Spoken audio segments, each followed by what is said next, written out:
very hard to be an extra. And background is also not an easy job. It is a hard job. Very late nights, very long days. They pay you abysmally, and you're there, a lot of people are there to get exposure and everything, just learning how sets work. I've done my extra days, right? I've done those times where it's just like you're in holding for like 10 hours. But I have friends who made their living and qualified for health insurance for background.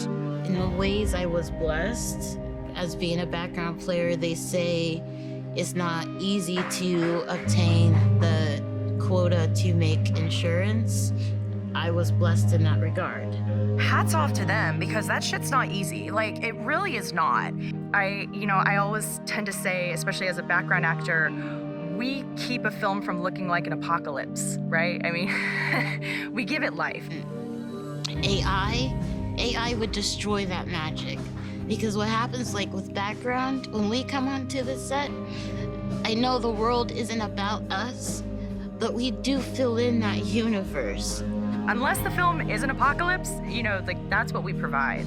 I mean, could you imagine Leonardo DiCaprio trying to do some, just Wall Street? Just take Wall Street, for example. Just take all the background out of that, and what do you have? Babylon? Take all the background out of that, replace it with AI? Unfortunately, what AI is providing is taking away our lives, our industry, or at least our artistic creativity, and then any agency. And so for that, it is scary to be in this time where we are having to fight a machine that will have no standards or practices or no regulation. AI is not at where people want it to be. It still has these weird things, and so why even bother taking us out of the process, the magic, to put in a computerized graphic that you still can't even control? You still have to manipulate, when you could talk to the thousands of us who want to be there. We're professionals. This is art. We make careers out of this. And then the AI factor of using our likeness as human beings and what makes us human. And it makes me really upset that a fictional character has more rights than I would have on my own voice. I remember reading the articles, and they mentioned this whole scanning business, and I thought, I would not be so dumb to fall for that. And then it dawned on me, I'd already been scanned. I have a unique experience where I was on set for a film called The Fabelmans, right? And so what had happened was we were dressed in 1950s wardrobe and garb, and our hair is all made up and all that jazz. And at some point, while some filming was happening over in one part of the studio and one location, PAs started coming over and grabbing us one by one and lining us up and saying, "You're going to get scanned now." And they made us none the wiser. They didn't tell us exactly what that entailed. What they did tell us, and if I can recall, because this was about a year or so ago, what I remember was they said, just in case we need to do a reshoot, this will help us provide, as a software, this will make it easier so we don't have to get you back here. And at the time, that seemed so technologically advanced and sounded so cool. They did not ever let us in on the fact that this meant that we would not get paid for it, that this meant that our likeness would always be used in perpetuity, that it would always be saved. No matter what, it would always be stored.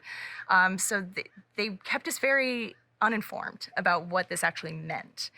What we felt like was that we were being chosen, that we were being picked, right? That we were being picture picked, so to speak. And so they lined us up one by one and put us in front of the cameras. And then, we were just facing the camera and then taking a picture and then facing this way, facing that way, and then all 360. It felt really cool. You felt like you were in the Matrix at first. It's just suddenly you felt like you were special. At no point at any time did they ever say now we own you. now we have you forever and always, and you're never gonna get paid for this if we should ever use you again. I feel like I don't have any agency. I feel like I don't have any control over my own image.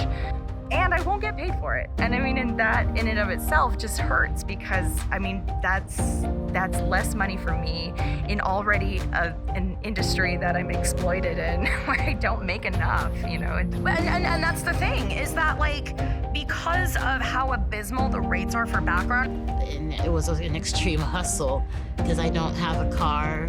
I don't have that whole financial income where I can take Uber and Lyft every single day or whatever. It was rough. And now this whole like, we want to pay background actors half a day's pay to scan them and use their image in perpetuity forever without their consent or compensation. My rent is barely, you know, taken care of each month. I'm already on Medi-Cal. I'm already like asking my parents for money. You know, it's already a situation where I'm not proud of.